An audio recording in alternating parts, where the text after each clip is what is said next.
बिस्मिल्लाहिर्रहमानिर्रहीम। अस्सलाम वालेकुम जी, मैं नजमुल हसन बाजवा हूं। आज 30 अप्रैल बुध का दिन, जब से पाकिस्तान और भारत का क्लैश शुरू हुआ है नाज़रीन किराम, जब से पाकिस्तान और इंडिया के दरमियान मामलात खराब हुए हैं, आज सबसे खतरनाक दिन है। सबसे खतरनाक सफर का आगाज हो चुका है। अब ये देखिए नाज़रीन किराम के कल रात, पूरी रात आप यूं समझिए कि जो एलओसी है और उसके बाद इंटरनेशनल बॉर्डर, उसके ऊपर फायरिंग होती रही। अब यूं समझिए कि अब इंटरनेशनल बॉर्डर पर फायरिंग और गोलाबारी का मकसद ये होता है कि जंग का आगाज होना। कल पहली बार ऐसा हुआ, पिछले 5 रातों से सिर्फ एलओसी के ऊपर फायरिंग हो रही थी, लेकिन कल पहली बार ऐसा हुआ कि इंटरनेशनल बॉर्डर के ऊपर फायरिंग हुई है। 3 सेक्टर, नारवाल, अखनौर, सियालकोट, यानी कि सियालकोट, ये जो अखनौर सेक्टर है ये सियालकोट का हिस्सा है और इसे समटाइम इस बॉर्डर को वर्किंग बाउंड्री भी कहा जाता है। और वर्किंग बाउंड्री, एलओसी और ये इंटरनेशनल बॉर्डर ये बिल्कुल साथ साथ ही है इस इलाके के अंदर।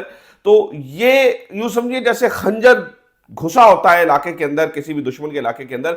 डैगर भी इसे इसलिए कहा जाता है। अखनौर जो है वो चारों तरफ से भारत से घिरा हुआ है, लेकिन ये स्ट्रेटेजिक पोजीशन भी देता है पाकिस्तान को। ये यहां पर भी इन्होंने जो है वो फायरिंग की है।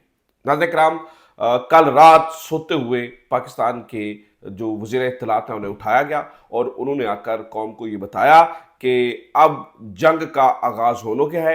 उन्होंने ये भी बताया कि अगले 24 से 36 घंटों के अंदर इंडिया हमला करने वाला है। ऐसे में कि जब भारत हमला करने वाला है, पाकिस्तान की तैयारी क्या है, इस साइड पे क्या हो रहा है, वो क्या कर रहे हैं, वो किस तैयारी के साथ आ रहे हैं, और पाकिस्तान की तैयारी क्या है, पाकिस्तान किस तरह से जवाब देने का इरादा रखता है, इसके ऊपर आज तफसीलन बात करेंगे। इमरान खान साहब का भी ट्वीट सामने आ गया और आते ही दुनिया भर में जो है वो दुनिया भर की अखबारों की जीनत बन गया। इस तरह से लीडर बोलते हैं। यहां पर भी इस बारे में भी कुछ चीजें आपके सामने रखनी है। और अमेरिका में भी नाज़रीन किराम जो 2 सेनेटर्स हैं उन्होंने पाकिस्तान के हवाले से खत लिखा है, इसके ऊपर भी कुछ चीजें आपके सामने रखनी है। सबसे पहले मैं आपको बता दूं नाज़रीन किराम, भारत की जानिब से अपनी जो फौज है, जो सेना है, उसे ग्रीन सिग्नल दिया गया है कि आप अपने हिसाब से टारगेट चूज कीजिए।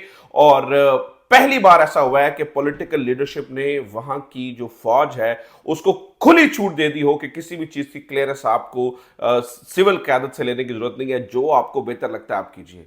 यानी कि पिछले लंबे अरसे से समेत हम अगर पुलवामा वाला मामला भी देखते हैं और उसके बाद भी जो कुछ हुआ, इतनी इस तरह की जो है वो खुली छूट उनकी फौज को नहीं दी गई है, उनकी सिविलियन क़यादत की जानिब से, लेकिन इस बार दी गई है। आज सुबह भी नाज़रीन किराम, कल एक बहुत बड़ी मीटिंग हुई जिसके अंदर जो उनके चीफ ऑफ डिफेंस स्टाफ थे वो थे, इसके अलावा उनके जो तमाम जो सरबराहान अफवाज के वो थे।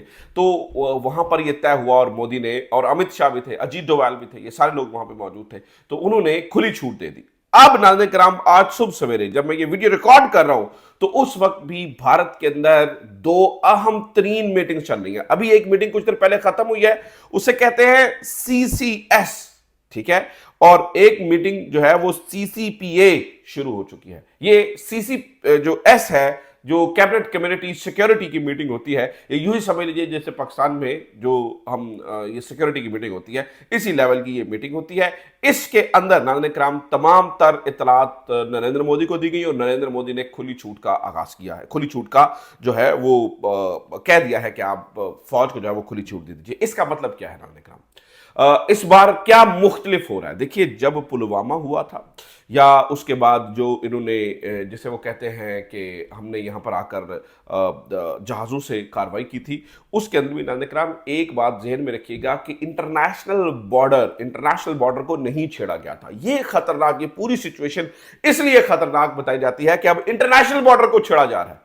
कल पूरी रात नाज़रीन किराम, जिन जिन सेक्टर्स के बारे में आपको बता रहा हूं, नारोवाल है, सियालकोट है, अखनौर है, यहां पर जो है वो फायरिंग होती रही है।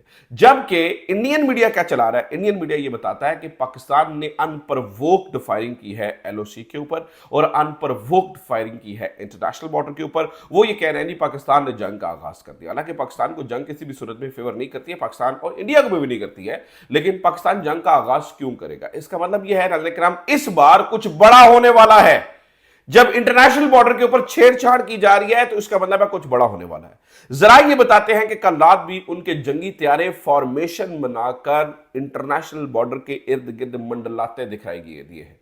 लेकिन पाकिस्तान अपनी पूरी तैयारी के ऊपर था, इसलिए उनको कोई मौका नहीं मिला है और पाकिस्तान मुंह तोड़ जवाब देता रहा है फायरिंग का भी, और खास तौर पर जो पाकिस्तान की एयरफोर्स है वो मुकम्मल तैयारी के साथ थी, इसलिए मौका नहीं मिला। भारत बजाते खुद ये खबरें चला रहा है कि पाकिस्तान ने क्या किया है, अपने तमाम जो रेडार्स हैं और ये जो साइबर सिक्योरिटी के आलात हैं उनको इंटरनेशनल बॉर्डर के ऊपर और एलओसी के साथ लगा दिया है, ताकि पाकिस्तान वेल प्रिपेयर्ड हो किसी भी किस्म के हमले के लिए।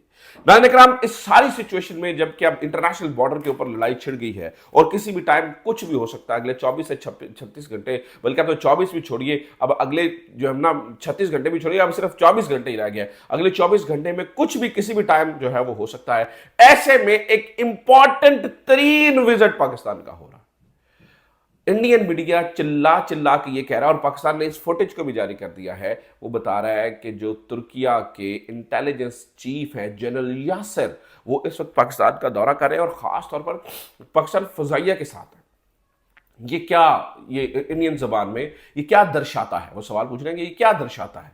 नाज़रीन इकराम, ये बहुत ही अहम मीटिंग है। किस तरह से, देखिए, इससे पहले बताया गया कि तुर्किया के जो ड्रोन्स हैं खास तौर पर, और जो एंटी टैंक गन्स हैं, और LLM और LLC जैसे स्मार्ट बॉम्ब्स हैं, और फिर कुछ प्रिसीशन छोटे शॉर्ट क्रूज मिसाइल हैं, वो पहुंचने के बाद, चूंकि ये सारी की सारी चीजें जितने यानी कि रात उठाने वाले ड्रोन्स हैं, ये सारी की सारी चीजें नाज़रीन इकराम एयरफोर्स कैरी करती है। तुर्किया से जितनी भी चीजें पहुंची हैं, इन सारी चीजों की जिम्मेदारी जो है वो इसके ऊपर है, एयरफोर्स के ऊपर है। और एयरफोर्स का ही दौरा करना तुर्किया के इंटेलिजेंस चीफ का ये एक सवालिया निशान खड़ा कर रहा है, और इसलिए जो है वो इनके पेट में मरोड़ उठ रहा है कि यार ये गड़बड़ होती चली जा रही है। मैं आपको ये बात बता दूं, यहाँ पर पाकिस्तान के अंदर इसमें कोई शक नहीं है कि कौम को पॉलिटिकल मसाइल भी हैं, चीज़ें मसले मसाइल भी हैं, बहुत गिले शिकवे भी है, लेकिन डिफेंस के मामले के ऊपर नाज़रीन इकराम पूरी कौम इकट्ठी हुई है।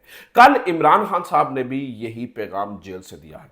इमरान खान का ये पैगाम नाज़रीन इकराम इंटरनेशनल मीडिया की हेडलाइंस बन गया है। इमरान खान का पैगाम जो इंडियन मीडिया है वो भी बारहा जो है वो चला रहा है, और बार बार चला रहा है कि इमरान खान साहब जो है वो ये कह रहे हैं कि उन्होंने एक तो अफसोस का इजहार किया कि जितनी भी जानेगी, और दूसरा उन्होंने कहा कि भाई कोई सबूत नहीं है, कोई कुछ भी नहीं है। और नाज़रीन इकराम, मैं आपको बता दूं, न्यूयॉर्क टाइम की जो रिपोर्ट जारी हुई है उससे भी ये पता चला है कि भारत फिल वक्त ये जो रीसेंट दहशतगर्दी का हमला हुआ, इसके अंदर कोई भी ऐसा सबूत देने में नाकाम रहा है कि जिसका ताल्लुक पाकिस्तान से जोड़ा जा सके। उन्होंने पिछले सबूत जरूर दिए हैं जनाब, ये पिछले ये देखे पैटर्न ये बताता है कि पाकिस्तान मुलव्वस है, ऐसा नहीं है। पाकिस्तान ने तो जनाब ऑडियो कॉल्स के जरिए सबूत दुनिया के सामने रख दिए। खैर, इमरान खान साहब का जो बयान है नाज़रीन इकराम इस वक्त बहुत इंपॉर्टेंट है। गो कि इस वक्त पाकिस्तान के अंदर जो उनके साथ हो रहा है वो आपको अंदाजा ही है। इमरान खान की बहनों को कल भी नहीं मिलने दिया गया। ये पाकिस्तान का इतना बड़ा, मैं आपको बात बता दूं नाज़रीन इकराम, पाकिस्तान के साथ अल्लाह ना करे कोई भी गड़बड़ हो, छोटा मोटा भी मसला होता है ना, तो उसकी एक वजह होगी जो कौमी यकजहती नहीं की जा रही है। आप ये देखिए कि भारत तमाम पार्टीज को साथ बिठा रहा है, सीसीएस की मीटिंग्स कर रहा है, सीसीपीए की मीटिंग कर रहा है, यानी कि कैबिनेट कमेटी सिक्योरिटी की मीटिंग, इसी तरह से कैबिनेट कमेटी पॉलिटिकल अफेयर्स की मीटिंग्स वहां पर चल रही हैं। वो अपनी तमाम पॉलिटिकल क़यादत को, सियासी क़यादत को साथ बिठा रहे हैं, जबकि यहां पर जो असल बंदा है नाज़रीन इकराम उसको जेल में डाला गया, उसकी बहनों को भी उससे मिलने नहीं दिया जा रहा है। और फिर नाज़रीन इकराम ये देखिए कि कल जो है वो उसकी बहनों को जिस तरह से पुलिस वालों ने धक्के दिए हैं वो आपके सामने है।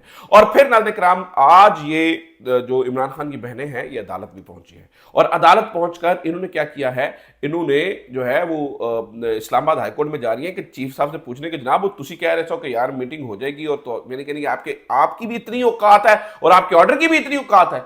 तो ये नाज़रीन इकराम वो पूछने जो है वो पहुंच चुके हैं। एक और अहम तरीन खबर सुन लीजिए, और वो अहम तरीन खबर नाज़रीन इकराम ये है कि जो 2 अमेरिकी सेनेटर हैं जो है, एक जैक बर्गमैन जो यहाँ पर आए, और स्टैनन जो दूसरे कांग्रेसमैन है नाज़रीन इकराम, उन्होंने खत लिख दिया है, और उन्होंने सदर डोनाल्ड ट्रंप को खत लिखकर पाकिस्तान में होने वाली इंसानी हकूक़ की खिलाफ वर्जियों के बारे में बताया है, जिसमें खास तौर पर मोहसिन नकवी के ऑपरेशन का जिक्र किया गया है। तो ये इस वक्त के हालात चल रहे हैं, ये इस वक्त की सिचुएशन है और ये मामलात है। उम्मीद करता हूँ ये वीडियो आपके लिए इन्फॉर्मेटिव रही होगी। अपना ख्याल रखिए। खुदा हाफिज़। पाकिस्तान जिंदाबाद।